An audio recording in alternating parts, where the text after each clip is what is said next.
guys, this is Praveshika and welcome to my 2019 bullet journal setup.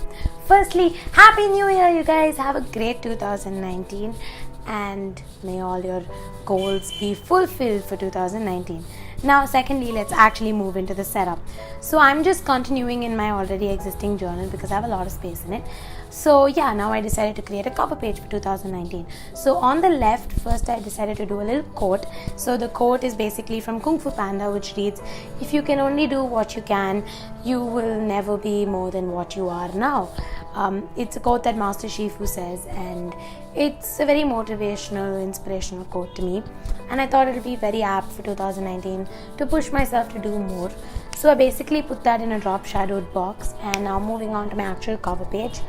So for that, I just wrote 2019 in the middle and then decided to doodle on some citrus fruits. Well, it's just a symbolic thing that if life gives you lemons, maybe make lemon doodles out of it. I don't know. So yeah, I just used black to do this, and you will see me just have a lot of black and white throughout this whole particular setup because it is a setup for the whole year that I'm doing for 2019, because these spreads I'm going to be using throughout, and I want it to be pretty neutral and accessible and, you know, not very colorful or theme specific.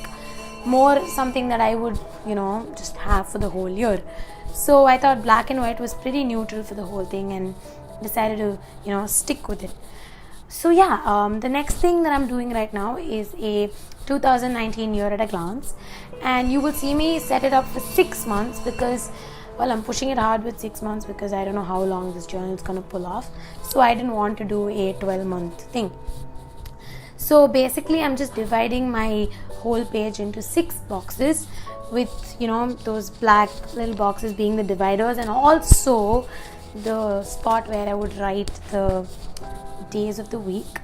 And, you know, I would fill it in black and I would go back in and use my white pen to write down the actual days, you know, Monday through Sunday. And then I will fill in the calendars with a black pen. On that note, if any of you guys who's watching this know where I can pick up those cool stamps with the dates on them and calendars on them, please do let me know, because it will be of great help, because filling these up is a pain, like a real pain, but it's still, yeah, fun, whatever. Anyway, so once I, you know, finished the boxes, I went into actually writing down the dates, and I did it all the way from January to June, like I said, for 6 months. After that, I went and I gave a nice little heading that said 2019 at a glance, and then filled in all the names of the months and then erased my page off. So that was my year at a glance. And then moving on, I'm going to be doing something really interesting. I'm trying this out. I'm really nervous. Hopefully this spread works out. So it's called an emotion of 2019. So it's basically a mood tracker for the whole of 6 months. I decided to do this because I wanted to study my mood for, like, put together on one page and see the pattern of it. You know, otherwise I would just have it on each monthly and I had to go back and refer. So what I did was I just created a huge box and, you know, created boxes. So they would have 31 boxes for the months that have 31 days, and then 30 boxes for the months that would have 30 days. And then I had numbers running from 1 to 31 from top to bottom, and then my months, you know, like January, February, March, April, May and June, running from left to right. And then I labeled it as feeling of 2019, and then I gave a little color coding for each mood that it would correspond. I am going to try this out, but if I do get bored of it eventually filling into these little tiny boxes, I might actually go back into my colorful mood trackers that I would have in my monthly spread. The next thing that I'm doing is a submission tracker. So it's basically just 2 boxes divided into 3 columns that would have the date, the subject / the submission, the due date, as well as what kind of submission it is. And why am I doing this is because I'm in my last semester of college and I have a lot of things to do.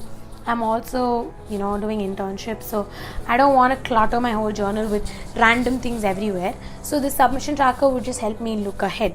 The next thing that I'm doing is a period / health tracker because, well, though I just wanted to track it, and anyway, I do have apps for it, but still. So I just created a simple, you know, little grid of box, and then I gave it the date and the meds and whatever. And then finally I decided to do a goal tracker. So this one is not actually a goal tracker, but it's more of a goals page. So I divided and gave myself like 5 boxes for 5 goals that I would set up for 2019, and I gave them big boxes because not only did I want to write down the goal, but I also wanted to write down how far have I achieved that goal in 2019, or what step I have taken to achieve that goal in 2019. And now you'll see me go back and color all the fun stuff, and it'll be done. So moving on to my actual flip through. And so yeah, on that note, this is my 2019 bullet journal setup. I will have a January setup out really soon. So until then, thank you so much for watching, and if there's anything, you can follow me up on all my social media links, subscribe to the channel for more. Until next time, bye bye. This is Praveshika Kumar signing off.